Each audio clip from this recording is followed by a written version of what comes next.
in the heart of an ancient, forgotten garden, where moonlight spun silver threads through the leaves and dewdrops glittered like scattered diamonds, lived the elf of the rose. He wasn't born of soil or seed, but from the very first tear of joy a nightingale ever shed upon seeing the first rose bloom under a full moon. His skin was the pale cream of a new petal, his hair the deep crimson of a mature flower, and his eyes held the green of a freshly sprouted leaf. His name was Roden, and his entire existence was bound to a single magnificent rosebush that stood at the center of the garden. This wasn't just any rosebush. Its blossoms were larger than any other. Their scent a complex symphony of honey, spice, and summer rain. It was said that a single petal from this bush could heal a broken heart, and its fragrance could make one forget all sorrow. Roden was its guardian. By day, he would whisper secrets to its roots, encouraging them to drink deeply from the earth. He would chase away greedy beetles and gently unfurl leaves that had curled in on themselves. At night, he would dance among the thorns, his laughter like the tinkling of tiny bells, and his touch would coax the buds to open, revealing their velvety splendor to the stars. The garden was his world, and he was its silent, joyful king. For centuries, he lived in blissful solitude, his only companions the rustling leaves, the buzzing bees, and the silent, watchful moon. He believed his purpose was simple: to tend to his rose and ensure its beauty never faded. He knew nothing of the world beyond the ancient stone walls of his sanctuary. He had never seen a human, never known sadness, and never felt the sting of longing. One evening, as twilight painted the sky in shades of violet and gold, a sound drifted over the garden wall. It was a sound he had never heard before, soft, melancholic, and utterly captivating. It was the sound of a young woman weeping.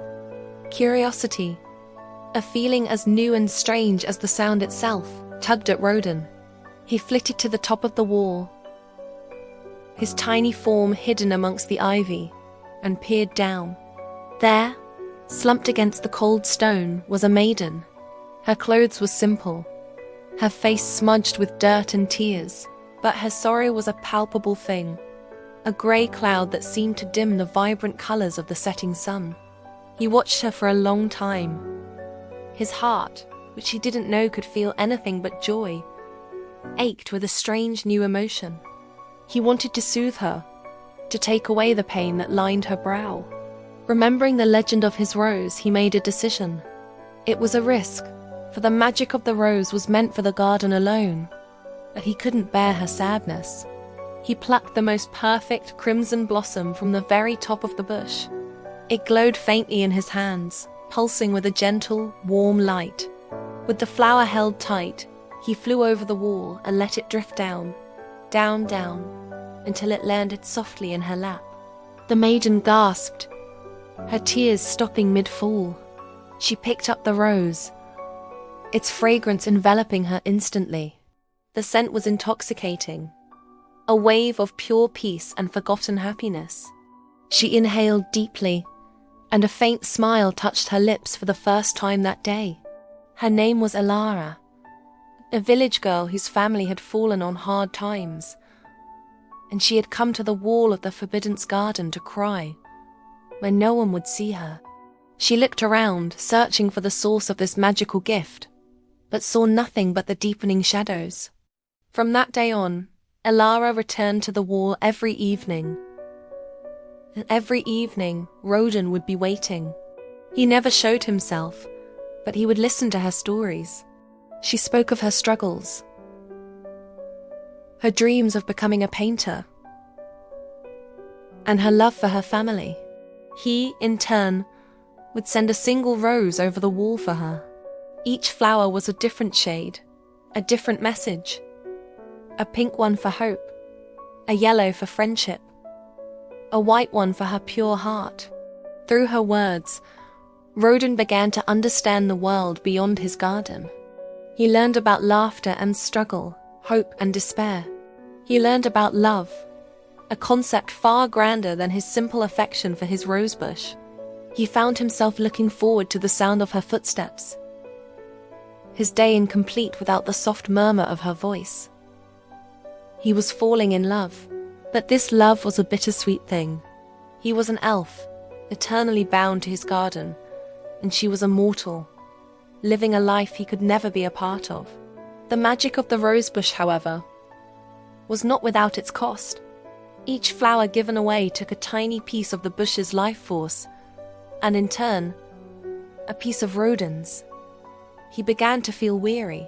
His crimson hair started to show streaks of pale pink, and the vibrant green of his eyes softened to a muted moss. The great rosebush itself began to look less vibrant. Its leaves drooped, and fewer buds appeared on its thorny stems. The garden seemed to sigh with a collective sadness. One night, Alara did not come. Roden waited, his tiny heart pounding with a new and terrifying feeling. Fear. He waited all night, and the next, and the one after that. A week passed. The silence from beyond the wall was a heavy, suffocating blanket. The rosebush withered further, mirroring the despair in Roden's heart. He knew something was terribly wrong. He had to leave the garden. Gathering all his remaining strength, Roden made a choice that went against his very nature. He severed his connection to the rosebush. The pain was immense, like being torn in two. He felt the ancient magic drain from him, leaving him feeling fragile and weak. He was no longer the immortal elf of the rose, but something else, something vulnerable. He was now just Roden. He slipped through a crack in the garden wall and followed the path to the village, a place that had only existed in Alara's stories. The world was loud, chaotic, and overwhelming, but the memory of her voice guided him. He found her in a small cottage, lying in bed, pale and still. A terrible fever had taken hold of the village, and Alara was one of its victims. Her family was distraught, having tried every remedy they knew. Roden knew what he had to do. He returned to the garden. It looked desolate. The magnificent rosebush was now just a collection of thorny, brittle sticks. But at its very center, hidden beneath a dying leaf, was one last bud. It was small and pale, almost white. It was the heart of the rose, the last spark of its magic, and the last piece of his own life force. He knew that giving it away would mean the end of him. Without the rose, he would simply fade, like a scent on the wind. He didn't hesitate.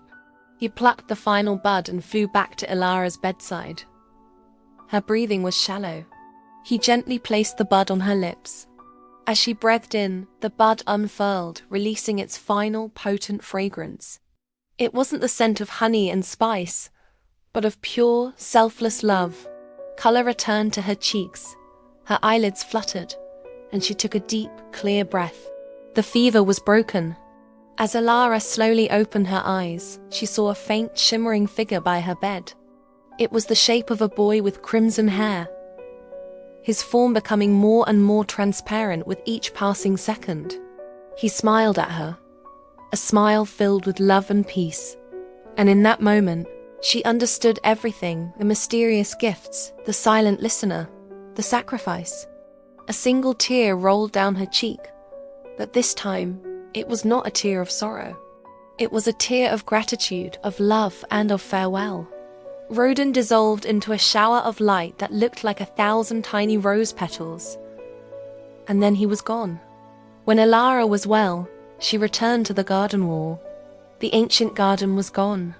In its place was a vast open field, and in the very center stood a single perfect rosebush, grander and more beautiful than ever before, covered in blossoms of every conceivable color. Alara became a painter, as she had always dreamed. Her most famous works were of a magical garden and an elf with crimson hair, but her favorite subject was always the single, magnificent rosebush that bloomed all year round, a constant reminder of the elf who had taught her the true meaning of love and sacrifice. Thanks so much for watching. If you enjoyed this story, Be sure to like this video and subscribe to the channel for more tales from the realms of fantasy and folklore. See you next time.